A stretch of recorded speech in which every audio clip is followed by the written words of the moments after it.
Well, hello, boils and ghouls. Welcome back to the Crypt of Knights. It's your favorite Cryptkeeper, the #1 host in horror history. Everybody says so. Tonight, we're talking about him, the football horror macabre masterpiece by Justin Tipping and producer Jordan Peele. Who is this Tipping fella, you might ask? Well, I don't know. He made a film called Kicks in 2016, and he's been working in TV and streaming, including Netflix's Dear White People. Jordan Peele saw something in this kid, and believe me, he was right. I do recommend you check this one out in the theater. The cinematography by Keira Kelly is so bizarre and beautiful it demands the big screen. Let me tell you how this sports nightmare came to be. It all started when Zach Akers and Skip Bronke cooked up a spec script called GOAT. Yes, like greatest of all time. WME shopped it around in April 2022. And by June, Jordan Peele's Monkeypaw production snatched it up in a big deal with Universal. Then in January 2024, Justin Tipping was announced as director, with Marlon Wayans, yes, the ex-comedy guy turned serious actor, starring. Later, Tyriq Withers, Julia Fox, and even Tim Heidecker and Jim Jefferies joined the cast. The title got changed to HIM, giving a little nod or critique to Primetime himself, Deion Sanders. Filming wrapped by November 2024. They shot it in Albuquerque and Truth and Consequences, New Mexico. The sets and locations added to the odd tone of the film. Him starts with a very young Cameron Cade, a small kid who lives, eats, breathes football, and dreams of being him. That heroic superstar that has that it, like his hero, Isaiah White, a legendary quarterback from the San Antonio Saviors of a fictitious football league called the USFF. When Isaiah suffers a devastating injury, little Cam learns the hard way about sacrifice. His father tells him, "Real men give it all." Years later, Cam grows into a rising football talent, training hard for the league combine, with his family, his girlfriend, and his agent pushing him toward the league. But fate, or maybe something much darker, throws a helmet at his plans. After a strange late-night attack by a masked figure, Cam is left concussed, his career hanging by a thread. Still, ambition calls, and when the chance comes to train with his idol Isaiah, Cam takes the bait, traveling to a remote desert compound where the line between mentorship and madness begins to blur. At the compound, things get very spooky, very fast. Isaiah's training isn't just drills and scrimmages, folks. It's strange, brutal challenges designed to test Cam's body and soul. He faces intimidation from deranged superfans, unsettling visions, and even temptations that would rattle the strongest players in the league.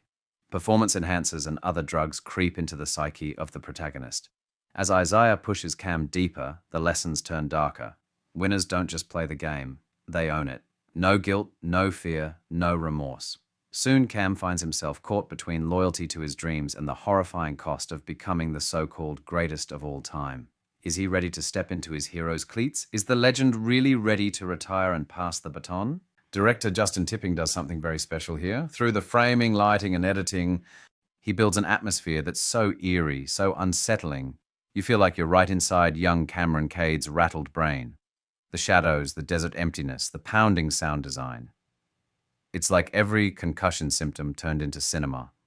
Tipping really shows us what it's like to be 19 or 20-year-old thrown into fame, fortune, and pressure way too soon.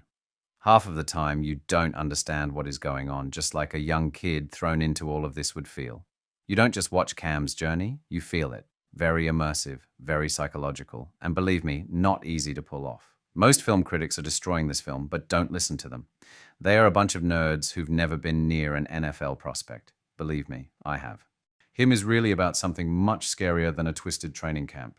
It's an allegory, a big, bloody metaphor, for how America has turned professional athletes into demigods, idols, almost a satanic religion.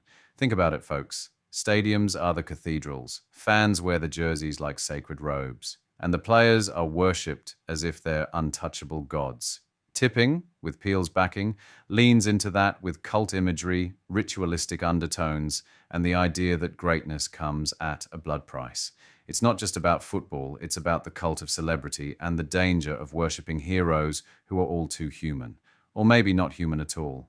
Very dark, very daring, very true great. Awesome. Masterpiece. Well, not so fast. Then there's that ending. Arca! Again. Too many people touched the script, and none knew exactly how to end this. Great film. Terrible ending. Now, fiends, let's talk about the cast. Because believe me, they bring the heat. Tyriq Withers absolutely shines as Cameron Cam Cade. He's young, hungry, and vulnerable. It helps that he actually played football for the Florida State Seminoles in 2017. Every hit and football move feels authentic. You believe this kid is on the edge of greatness. Opposite him, Marlon Wayans delivers the performance of his career as Isaiah White. He's charming, commanding, and magnetic as the legendary quarterback, but scratch the surface and you see the menace lurking underneath. Wayans shifts between idol and nightmare so smoothly, it's terrifying, and honestly, it proves he's got way more range than people ever gave him credit for. But that's not all. Julia Fox, as Isaiah's wife, Elsie, adds a glamorous but sinister edge. She plays the influencer-turned-partner with such slippery intensity that you never know if she's helping Cam or leading him to doom. And then there's Jim Jefferies as Marco, the team doctor, a smaller role, but crucial, and he nails it. Together, the cast sells the film's world completely. Thank you so much for tuning in, and please keep watching The Crypt of Knights.